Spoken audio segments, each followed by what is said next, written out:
Olá pessoal, tudo bem? Aqui é o Luan, da Escola Estadual Coração de Jesus. Eu e meu grupo da turma 1-3 vamos apresentar a modelagem da matemática para o autista. Aqui o meu grupo é composto por mim, Luan, Marcelo, Júlia, Isabela, Maria Lawane e Isis. Então galera, eu vou explicar um pouco para vocês do que é o autismo. O autismo ele é um transtorno de espectro autista que é uma condição de saúde que afeta a comunicação, a interação social e o comportamento. O que acontece? É uma doença ela afeta o neurodesenvolvimento do cérebro da criança. Então a criança nasce, o autismo ele afeta o neurodesenvolvimento ali cerebral da criança. Então agora eu vou apresentar os níveis do autismo para vocês. Os níveis do autismo eles são categorizados no transtorno de espectro autista com base na gravidade dos sintomas e nas necessidades de suporte, e existem 3 níveis principais. Então, o que acontece? Esses níveis eles são baseados na necessidade do autista ter esse apoio ali no dia a dia. Tem o nível 1, que é o nível de suporte básico ali. Os indivíduos eles têm dificuldades em interações sociais e comunicação, mas podem funcionar de forma relativamente independente de algum suporte. Então o que acontece? O nível 1 ele é aquele suporte mais básico, é só para ver se o autista realmente está conseguindo ter uma comunicação afetiva ali, conseguir fazer as atividades que são propostas para eles, e é mais isso, é um suporte realmente. O nível 2 é um suporte mais abrangente ali pro autista, o suporte substancial, temos um nome. Indivíduos apresentam dificuldades mais significativas em comunicação e comportamento, necessitando de suporte substancial em várias áreas da vida. Então aqui a gente já abrange a necessidade do suporte para as áreas da vida, certo? Então ele não precisa só do suporte na escola, e sim no social dele, ter uma rotina flexível para ele, certo? Ter uma rotina proposta. O nível 3 é o suporte muito substancial, que seria um suporte mais ali abrangente.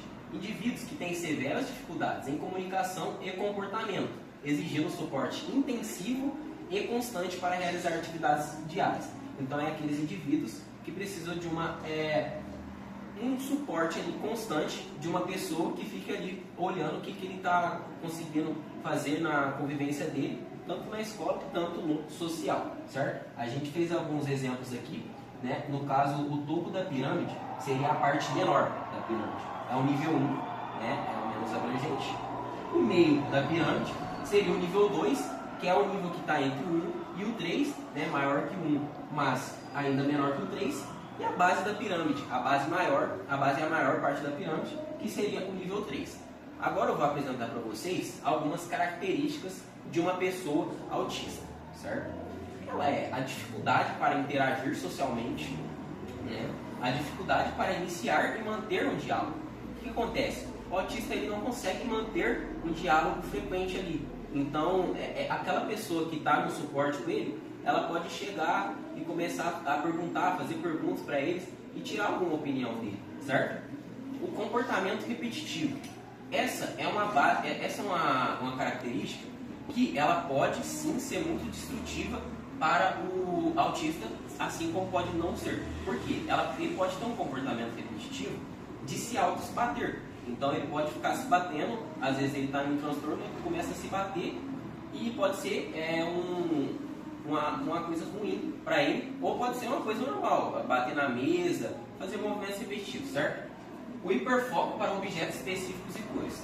Aqui a gente vai trabalhar muito com isso, que é pelo fato de que se o professor ele quer modelar uma atividade para o autista, ele precisa trabalhar em cima desse hiperfoco, tanto em objetos, tanto em cores, né? E no caso, aqui também entra a restrição de interesse. Então, o professor ele tem que trabalhar junto com o autista, sabendo os interesses dele, perguntando, realmente conversando. É uma comunicação entre o professor e o autista, certo? É uma troca ali de ideias para que o autista consiga se adaptar nas atividades e na rotina ali escolar. Rigidez na rotina, como eu falei, tem que ter alguém para dar uma flexibilidade na rotina do autista, e a baixa tolerância a barulhos, ambientes agitados e a muita iluminação. Galera, eu gostaria de pegar uma reflexão aqui, né, que imagine, tem uma sala com 30 alunos e um autista.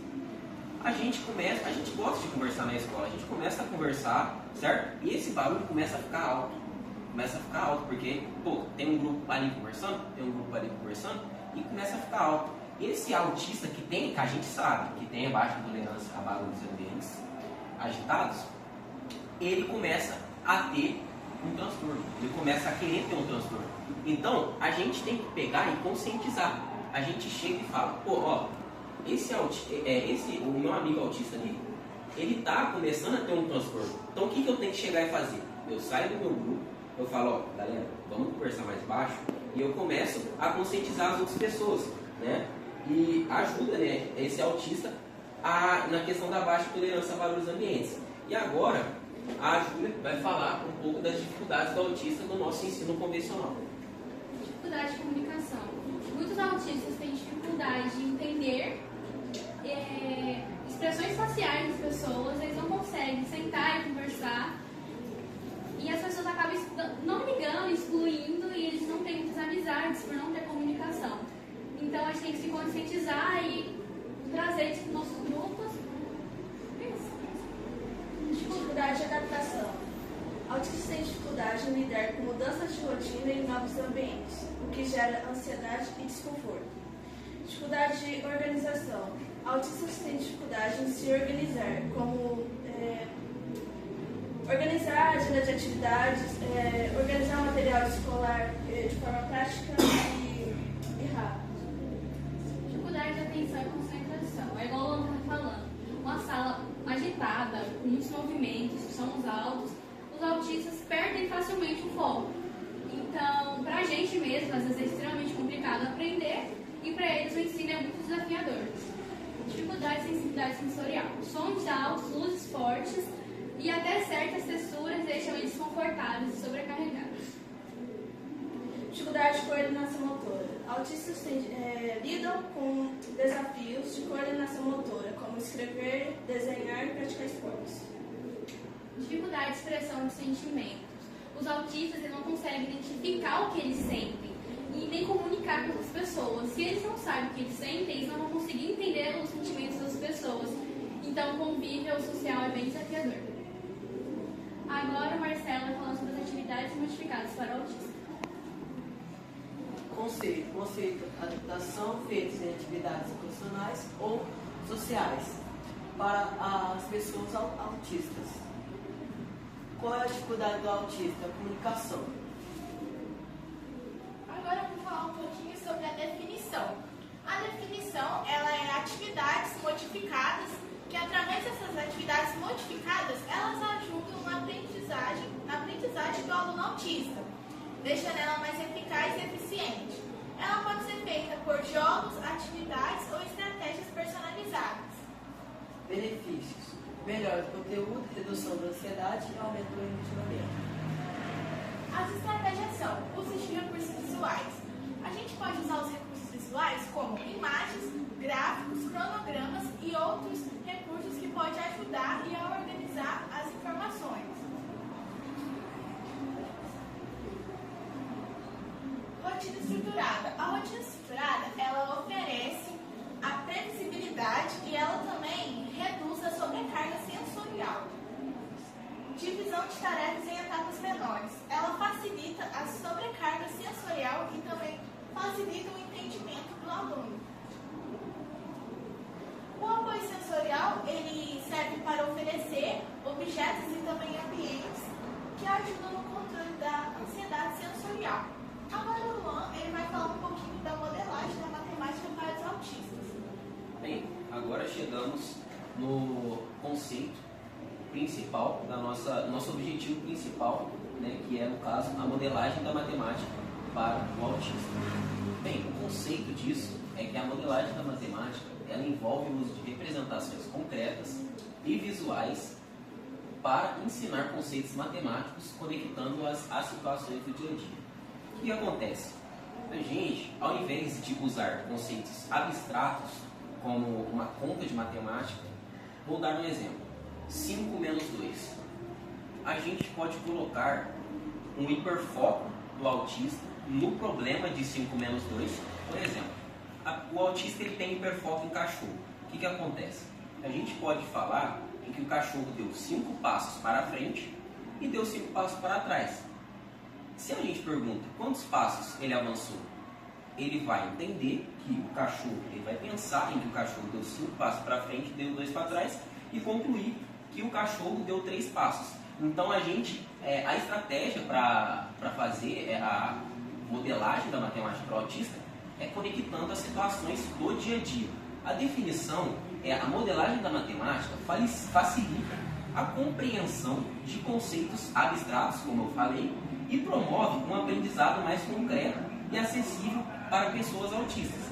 E não é só na matemática que tem essa modelagem, tem em todas as matérias, né? E agora eu vou falar os benefícios, eu vou explicar os benefícios da modelagem da matemática para os autistas. Facilita a compreensão de conceitos matemáticos abstratos, né?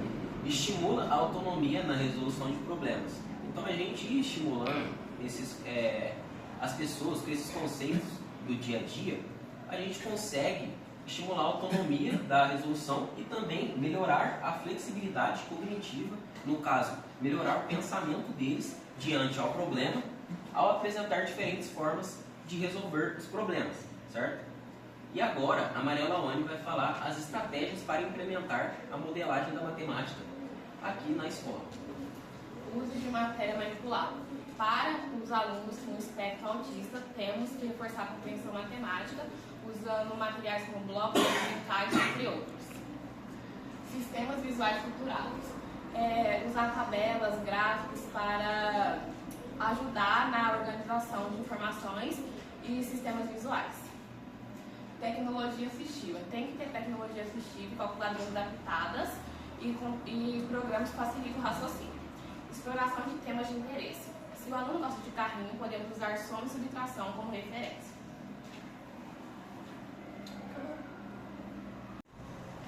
Bem, agora a gente fez um jogo para os autistas, representando tudo aquilo que a gente falou, né? A questão do dia a dia, as questões envolvendo as questões do dia a dia, né? Uma questão também que tem aqui muito interessante é a questão do erro.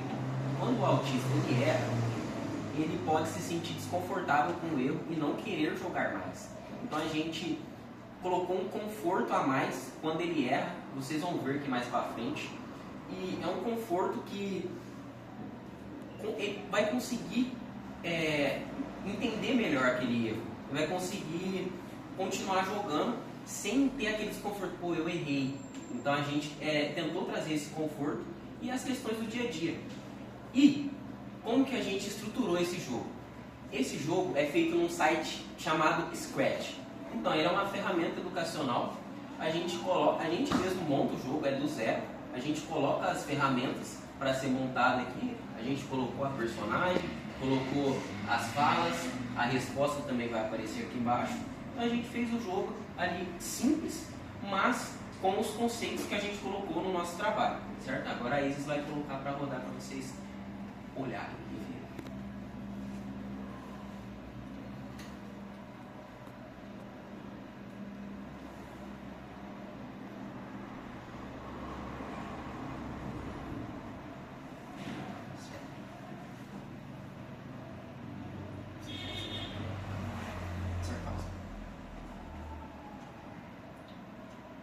Bem, o que acontece? Como eu falei, a gente implementou um palavreado para que o autista não se sinta inválido ao errar, né? Não é que se a gente colocasse, que pena, não, se a gente colocasse você está errado, não é que ele se sentiria ameaçado, mas isso conclui que ele vai conseguir ter um conforto maior no erro, entende? Então a gente fala aqui, que pena, você infelizmente colocou a resposta e está errado, né? E é isso, bem, o nosso jogo é bem simples mesmo, é só para demonstrar o que a gente colocou em conceito ali no nosso slide. E é isso. Muito obrigado por assistirem e é isso, obrigado.